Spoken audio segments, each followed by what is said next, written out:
Broadcasting from the business capital of the world, this is the Podcast Business News Network. Welcome back. Randy Swaim here, helping us with his coaching for relevance.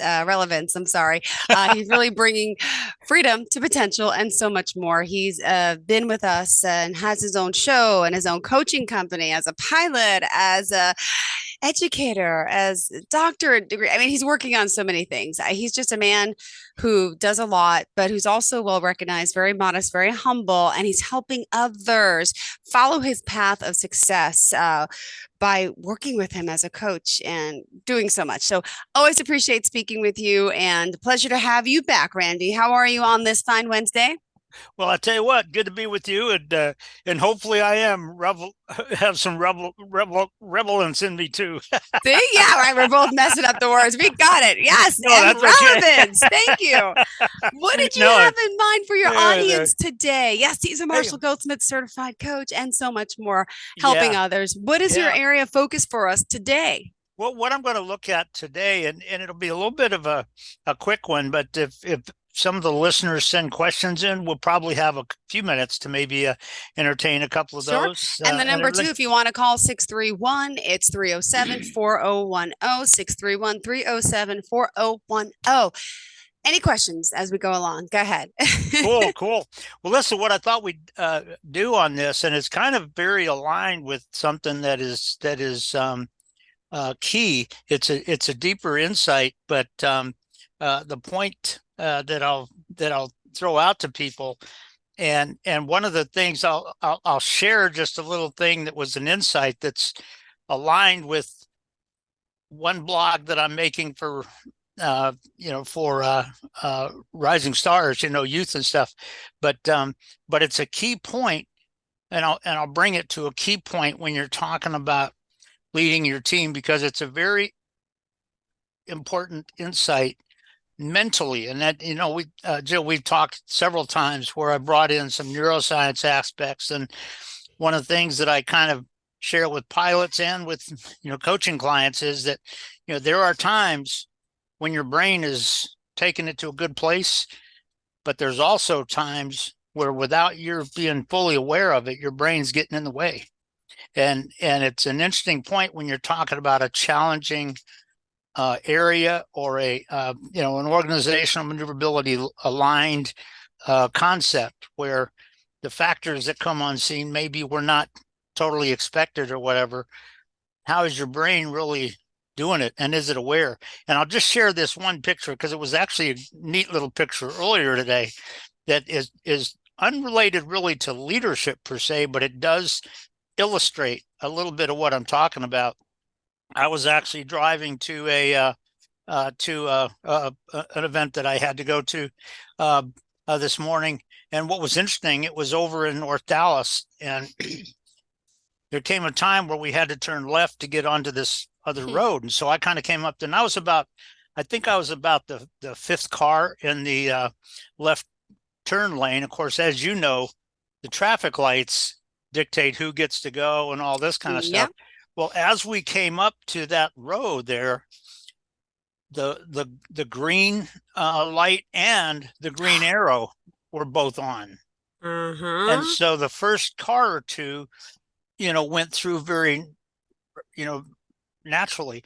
Well, guess what? The green arrow extinguished. The green light stayed on, but the green arrow extinguished. Wow. And as you know, mentally, that means you don't have the right of way anymore. You got to wait. And what happened was that the two or three cars that were right after this person that went across, all went across just on their own. They were just sort of trying to take control of it and just say, well, I'm guessing that probably in their mind was, well, if I get out there, they won't start. But what was amazing is for those two or three cars that went across, all the cars on the other side, because their light was already green, and you could tell they started, but then had to stop when somebody went right in front of them across. And that happened for like two or three cars. And what's interesting is the last one, the one that was right in front of me, and when I came up to the stop line there, I just came to a complete stop because I knew what the lights were, kind of thing. And the guy that was right in front of me, the guy or girl, I don't know who it was or anything like that, went over and right as the other cars were starting to go, it was like, and they came to a stop, and it was like, and then this guy went, okay, and went across, and you could tell it was frustrating. Frustrating, anger, because, road rage. No one yes, knew what the other one. yeah. And what happened is the people that were in front of me, because when I came up to it, you could tell that everybody on the other side there was a little bit concerned because they didn't know what I was going to do. Well, I came to a complete stop there, and I just went like this, and I went like this, kind of motioned them across, and they all kind of went. And guess what? They all thanked you. They waved you. Yeah, in about 20 or 20 or 25 seconds, there came a spot where my light was still green, so I could turn left, and no big deal. I would do it illegally and everything. And so, but it's very interesting. And the point that I was going to kind of make, and how that is sort of a interesting picture of our leadership. And like I said, what I'm kind of bringing that into my next blog for one area is that a lot of times when you're developing people, and particularly when you're developing youth, kind of thing, if your whole mindset is simply on telling them what to do and kind of punishing them if they just do something a little bit off of what you expected and all this kind of stuff, and that's your whole mindset, you're shutting their brain down, you're shutting their processing ability down, and you're making them not develop. And so I think what we see a lot of times in our in leadership and in our society a lot of times today is those kind of aspects where people are just trying to vindictively take over and control and all that kind of stuff rather than execute real leadership in this. And it's sort of interesting. But here's the point that I was going to kind of throw out to the listeners as it relates to leadership. And it's also very aligned with something that we've talked about before, which is the aspect of feeding forward. And it's just this very interesting point that if you find yourself where you have to have a conversation or maybe a challenging conversation with somebody in your team, as the leader, there are times when you have to come and have conversations with somebody that that might be slightly challenging. It shouldn't happen a lot, but it does every now and then. And the bottom line is, when you have to do that, how do you perceive your brain really becoming involved? And the question is, when you initiate that conversation, is your brain looking forward in a way where you and that person are going to come together and as a team move forward? Or is your whole mindset about how I want to control this right here and now? Yeah. Wow. Because I'll tell you what, that's the dysfunctional way. And I've shared this on one of our shows, Jill, probably a year ago or whatever, a long time ago, that I had to have a disciplinary conversation with somebody who was working for me in the aviation group there. And he was doing something that was ticking everybody else in the team off. And what I did is I didn't, and you may remember vaguely a part of this conversation, but when I walked in, I simply sat down in a very comfortable one-on-one way, and I said, "Now listen, the nature of this chat, I want you to understand, is disciplinary in nature." Mm-hmm. But in talking to him, I didn't attack, I didn't threaten, I didn't play games. Yeah. What I did is I said, here's how you need to interact with these people, and here's how they need to interact with you. And I said, to what extent are you screwing that up? And how are you getting in the way with that?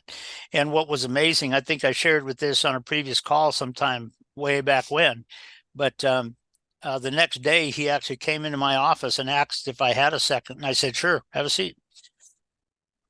And he looked at me and he said, I want you to understand, I really appreciate how you had that conversation yesterday. And he said, is there any way we can make this doesn't get outside of our team here. And I said, nobody needs to know. I said, all I want is it fixed. That's all. I said, nobody outside of us knows about it. They don't need to know about it. And he looked at me and he said, you know what, Randy, I guarantee I will fix my part of it. No two ways about it. I said, good. That's all I want. But the bottom line is, when you're so often in today's world, and what you get is people have a sense that when somebody else is doing something that's ticking them off, is it really effectively ticking you off, or are you frustrated because you're trying to play control freak games and this little part of it isn't going well? And so there's a lot of aspects about that. But what the leadership part of it, I just want to bring out to this mindset is just simply this mindset. When you have to have some of those conversations, which sometimes it might be because of what somebody in your team did. It might be because there's ways where the team's not as effective together as they could be. Could be a number of possible applications of it. But as you do that, as a leader and a manager, how do you perceive your brain really and truly? Is your brain, when you look at your vision and you're getting ready to initiate that, is your brain thinking solely about this? Well, I got to control this here right now. I got to, and get into that kind of a mindset. Or do you go into it that, you know what, buddy, this is where we want to go. How's that going to get us there? Lead and give them direction. Yep. Coaching for relevance.com. Randy, we have a call coming in. Sure. Hi, welcome to the show. You are live on the line today with Randy. Who's this? Hi, Randy. Hi, Jill. This is Rob. How are you? Hi, Bob. Hello. Hi. Just to let you know, you are live on the radio. And I'm assuming you're listening. You have a question for Randy today? Yeah, I have a question. So I'm a director at my recruiting firm here, senior director, actually. And I'm just trying to figure out, because I feel like it's tough to motivate these people sometimes. And I'm trying to find out, understand the best way to motivate the lead when, especially the younger people, because, they don't have the same work ethic that, we had when we were younger. So what are your thoughts on that? Well, I'll tell you what, it's a great question, and you have my compliments for asking it. Let me give you a couple of thoughts on it. And by the way, what you said is absolutely true. And that's the central theme of kind of where I'm taking this blog like you said, because different generations are different and with how they came up and everything. But I will say this too, with what you're talking about, the art form of this as a struggle is that every person you work with or every person that works for you is a little bit different. And the challenge with that is one of the things I think, because you're right, there are going to be people that in some cases are harder to motivate. Yeah, go ahead. I'm sorry. But Did yeah, Bob, say something, Rob? Go ahead. No, I didn't say anything. Oh, okay. Okay. But yeah, and the point that you're making is exactly right. And if you look at it, one of the things, and if you understand how neuroscience comes into play as a neuroplastician kind of thing, and you understand the neurotransmitters that the brain releases, guess what? That can drastically, adapt or change, kind of how they are motivated. And so one of the first things that you think about in this, and it's part of the art form of being a real leader, is getting a sense in what is it that is the big motivation for each of the people that report to me. Because some people, and you kind of implied this correctly, Bob, you very much did. But guess what? Some people, their brain is going to be releasing neurotransmitters because of the experience they had for 6 years prior to coming to your organization. And that may or may not be what is really part of your team. And sometimes when you click on that motivation, part of it is helping that person overcome that part of what's holding them back.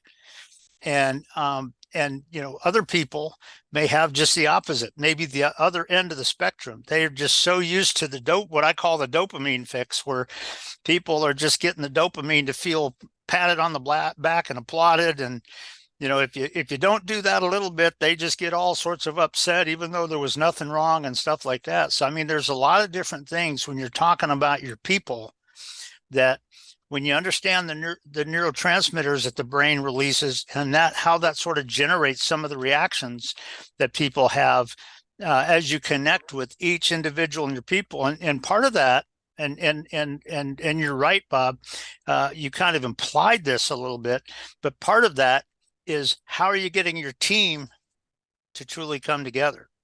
Because here's the thing, when you talk about that motivation, a lot of times, if you get your team to the point where they can get real synergy and they start to understand, yeah, we're not all exactly the same, but you know what? Yeah, okay. And they kind of have a sense from the day-to-day activities and work, where they, know how Bob or Randy or Jill or whatever, kind of thing, how they are motivated and how they can connect with each other to do that.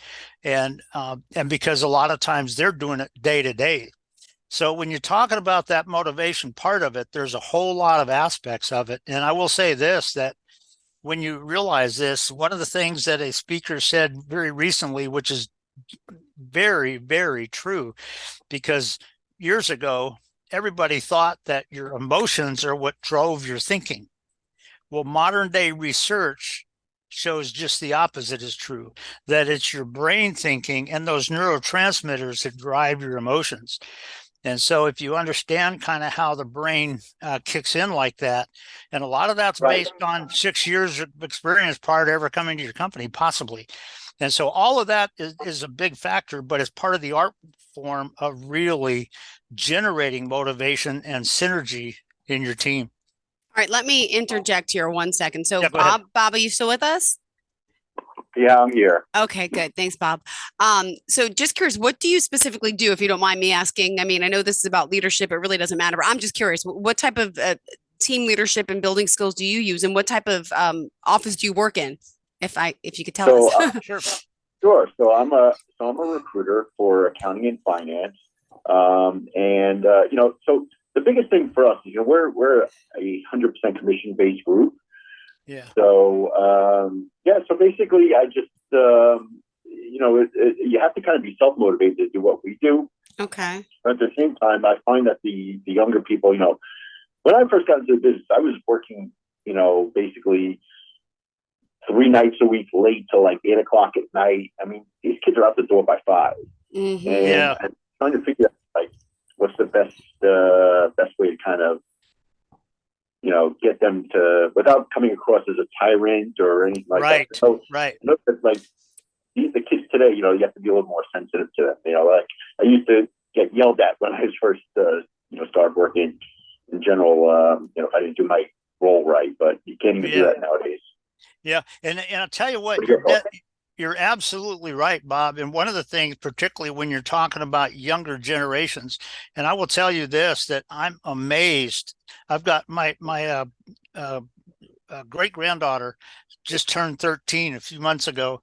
And when I think about who she's becoming, it blows my mind. But it definitely can happen. But when you're talking about the younger generations, a lot of that is probably a lot of that in today's generations is they're not even aware of the possibilities. They're not even aware of kind of what I can envision out of this. And sometimes having those conversations, and sometimes when they first come to work for you, having those conversations that really help them to start experiencing how what they would like it to be is actually kind of aligned with where we're going. And yeah, there's some aspects where they may know that they have to get comfortable with staying a little bit later or whatever, kind of thing. But a lot of times the thing that will drive them to be able to do that is if they feel like, oh yeah, I want to do this. And, I want to make this happen. And a lot of times that'll be the key factor in it. So yeah, there's a lot of aspects to it, but that's what you described there, particularly when you're talking about younger generations, is a key one. All right. Any suggestions, any like team building that he could do? I mean, because I'm just curious. I'm not in the field, but like when you talk to someone, you have to talk to them and approach them a certain way, and you don't want to be condescending, but you Right. want to inform them and let them know kind of what you want without forcing the issue. But is there any suggestions? So for if you're hiring people, Bob, or I don't, are you responsible for hiring people too? I do. Okay. So, when you do that, I mean, you put out an ad, I'm assuming, with what you want. And then when you get to meet with them, you probably get a better sense of the person, I would assume. Any tips or tricks when the interview process starts, Randy, that Bob could be more aware, or Bob can kind of really grill in on that person to see if they're a really good candidate, or any, I don't want to say tricks, but kind of like, yeah, kind of tricks up your sleeve, like, but good tricks, it's, or it's stimulating tricks by asking them certain questions, like we've talked about. It's also the way you word it, which maybe Bob doesn't know how to do. No offense to you, but just saying. And but that is a key. No. Go ahead. No, go ahead. I was just going to say that's exactly right. In fact, I shared with this I think on a story before, but one of the across industries, and I'm not saying everybody, it just generally speaking, that interview process is what a lot of people are not sure of how to really make that work. And it's interesting. I was coaching a lady who ran her business and stuff, and she was bringing in an office manager. And after we were talking about leadership, and Bob, I don't know if you've ever heard this, because this is a while back on one of these shows that I shared this. But one of the things we were talking about is about leadership. And she sent me a text about halfway through the week. She said, here's some questions I'm going to ask her when I interview her. And the third question was, what makes a good leader?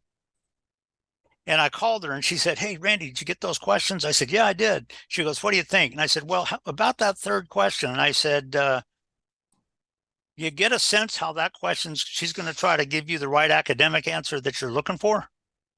And she went, oh, yeah, sort of, yeah. And I said, to be honest, I'd ask two different questions. And she said, what questions? And I said, the first question I would ask is, who's the greatest leader you ever saw? And I'd wait until she answered it. And then I said, what made him such?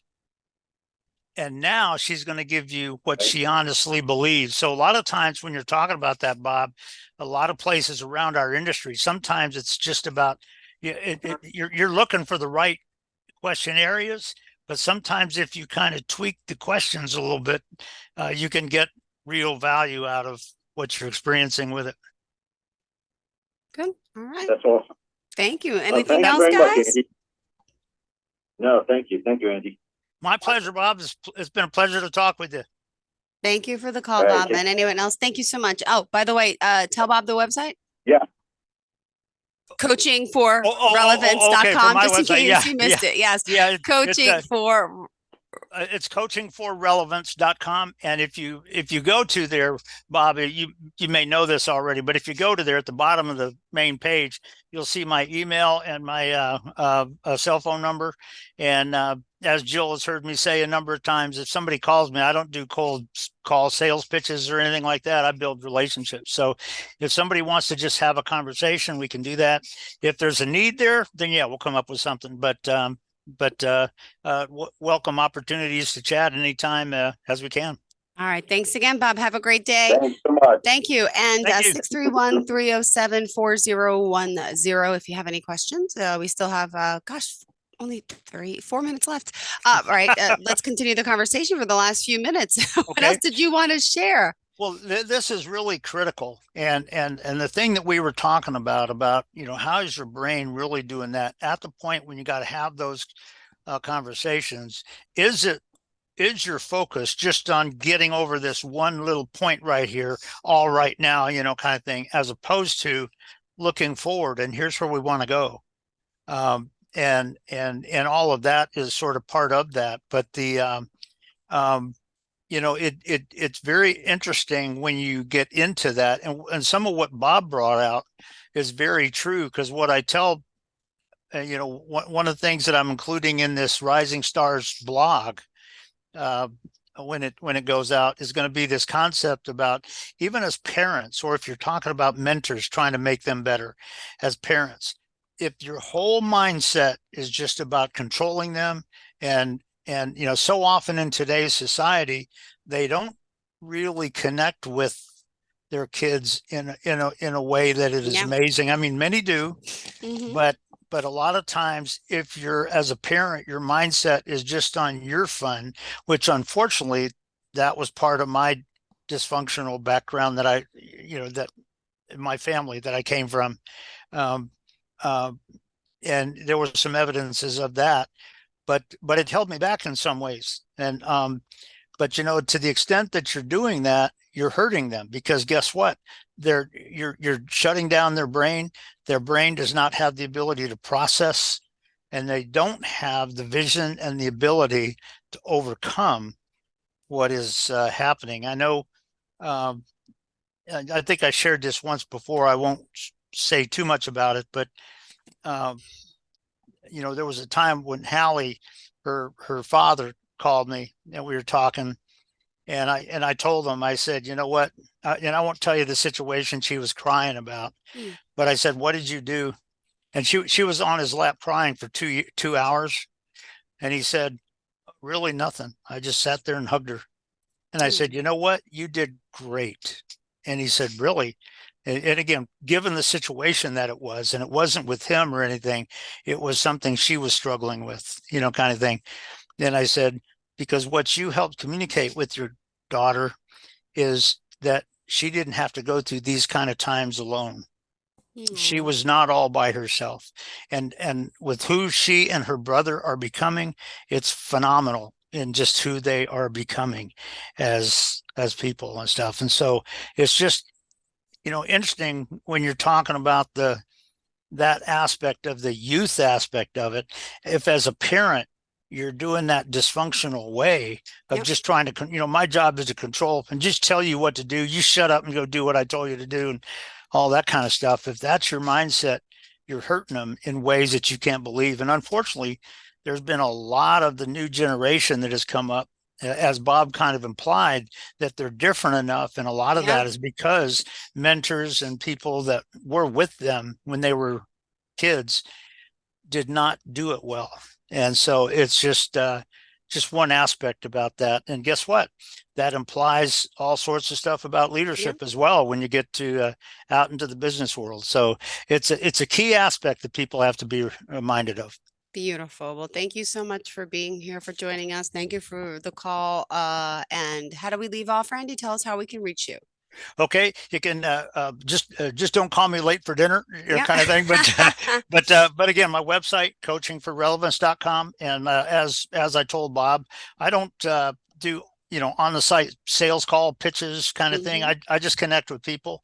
If they have a need, then we'll come up with something and I'll coach. But if it's just a conversation, we can have that, and they don't need to be worried about cold call pitches or anything like that. So. So it's an honor working with you, Jill, as always, and we'll look forward to doing it again. Sounds good. Thank you so much. Have a fantastic day, and looking forward to next time. Let's dance it away.